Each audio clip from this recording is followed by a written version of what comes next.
تو ان پر خدا کا عذاب ایسے طور پر آیا کہ اس کا ان کو خیال بھی نہ تھا۔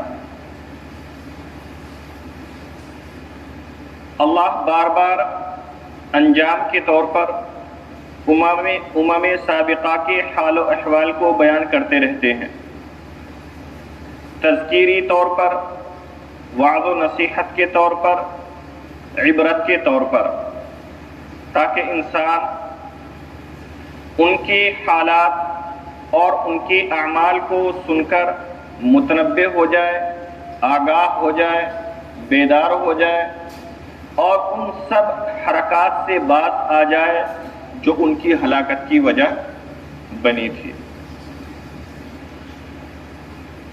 آپ کو معلوم ہے کہ جب ہوائیں چلتی ہے، بادل آ جاتے ہیں، تو آپ کو اندازہ ہو جاتا ہے کہ بارش ہوگی۔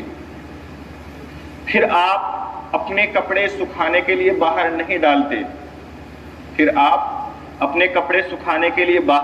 نہیں ڈالتے، کیونکہ آپ کو پتہ ہوتا ہے کہ موسم ایسا ہو رہا ہے کہ بارش ہو جائے گی اور کپڑے سوکھنے کے بجائے اور زیادہ گیلے ہو جائیں گے۔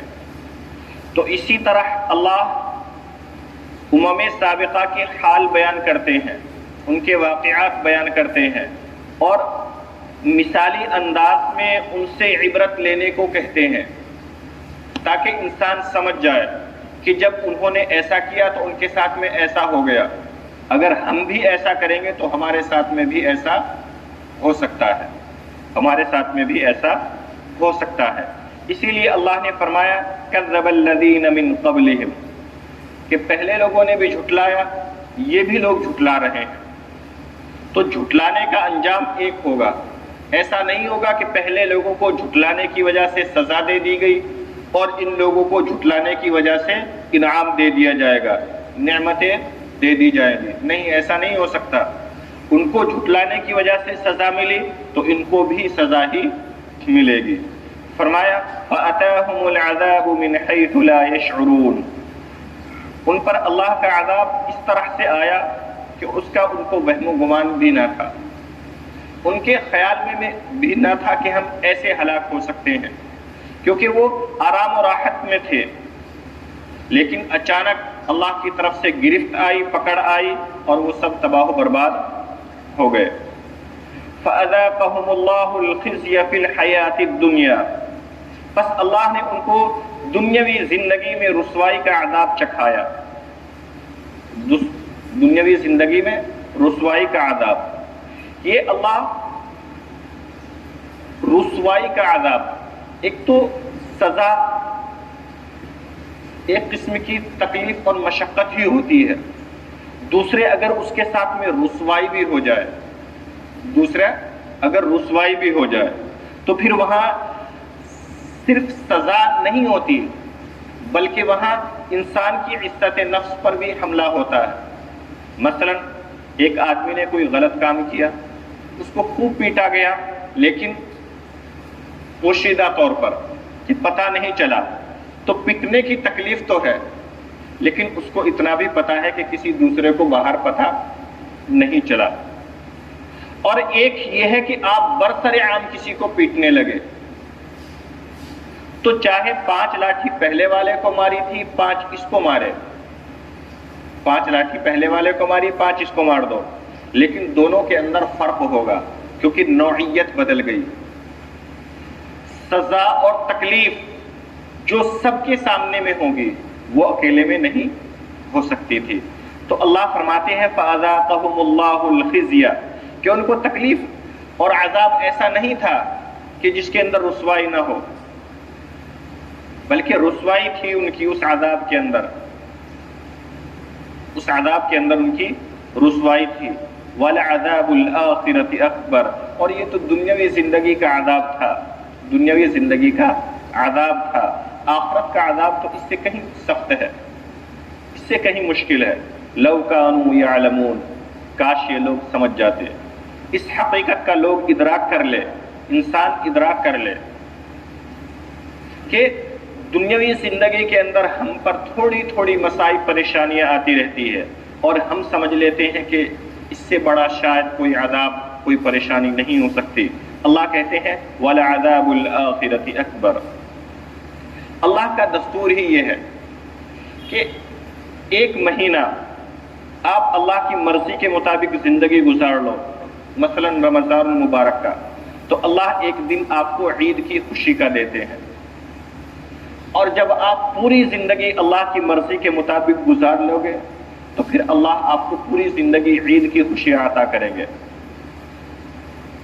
تو ہم پوری زندگی کی خوشیوں کے چکر کو بھول کر، یا پوری زندگی کی راحتوں کو بھول کر، چند دنوں کی متاع اور چند دنوں کے فائدے کو مد نظر رکھ کر اللہ تبارک و تعالیٰ کو ناراض کر جاتے ہیں۔ لو کانوا یعلمون، اس کا مطلب یہی ہے کہ کاش ہم سمجھ جائے۔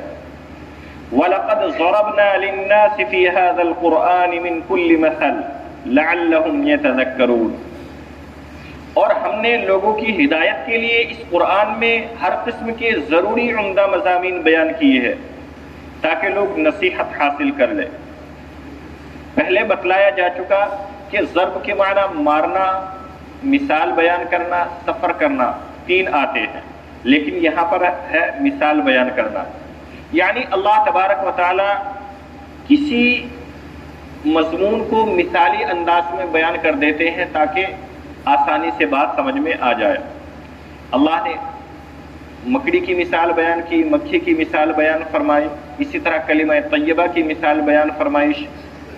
تو اللہ تبارک و تعالی مختلف مثالیں بیان فرماتے رہتے ہیں قرآن کے اندر، کس لیے؟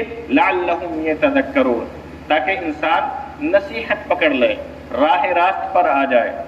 قرآناً عربیہ، اور یہ نصیحت بھی کسی چھوٹی موٹی کتاب کے اندر نہیں ہے، قرآناً ایسی قرآن کے اندر ہے جو عربی ہے، عربی میں ہے۔ عربی کے اندر قرآن کیوں نازل ہوا، اس کی وضاحت پہلے کی جا چکی۔ غیر ذی عوج، اس کے اندر کوئی کجی نہیں، کوئی کمی نہیں، کوئی ٹیڑھا پن نہیں، بلکہ سلیم الفطرت والے انداز میں سلیم الفطرت کی عکاسی کرتا ہے۔ لعلہم یتقون، اور کیوں؟ لعلہم یتقون، تاکہ لوگ ڈر جائیں، اللہ تبارک و تعالی کی بارگاہ میں تقوی اختیار کرے۔ پھر اللہ نے ایک چھوٹی سی مثال دی، ضرب اللہ مثلا رجلا فیہ شرکاء متشاکسون ورجلا سلما لرجل هل یستویان مثلا، کہ ایک آدمی ہو، اس کے 10 مالک ہو۔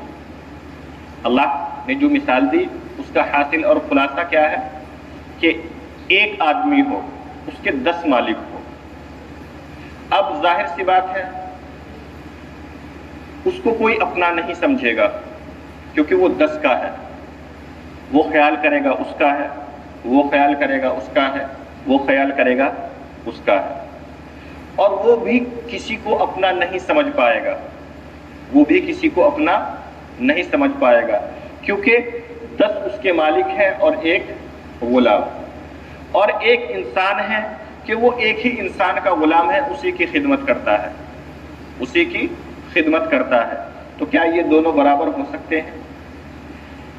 اللہ نے اسی کو فرمایا، ضرب اللہ مثلا، موحد اور مشرک کے بارے میں اللہ نے ایک مثال بیان فرمائی، رجلا فیہ شرکاء، ایک شخص غلام ہے جس میں کئی ساجی ہے، متشاکسون، جن میں باہم ضدی بھی ہیں، جدا جدا بھی ہیں، ورجلا سلما لرجل، اور ایک اور شخص ہے کہ پورا ایک ہی شخص کا غلام ہے۔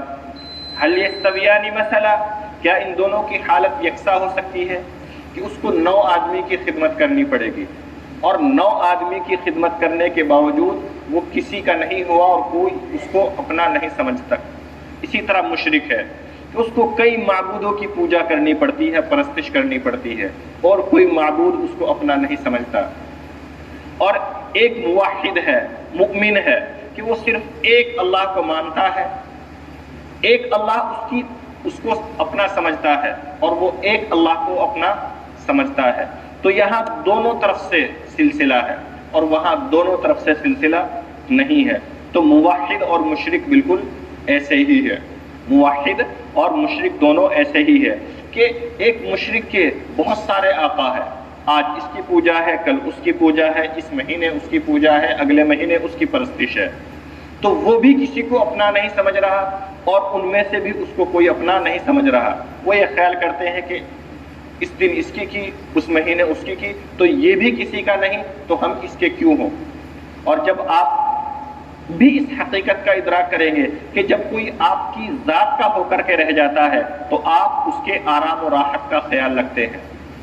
جو سب کا ہوتا ہے وہ کسی کا نہیں ہوتا، اور جو ایک کا ہوتا ہے وہ سمجھو ایک ہی کا ہوتا ہے۔ تو اللہ نے یہ مثال بیان فرمائی کہ ایک کے ہو کے رہے، شرک نہ کریں، کسی سب کے ہونے کی ضرورت نہیں ہے۔ حضرات سے گزارش ہے مشورے میں شریک ہوں۔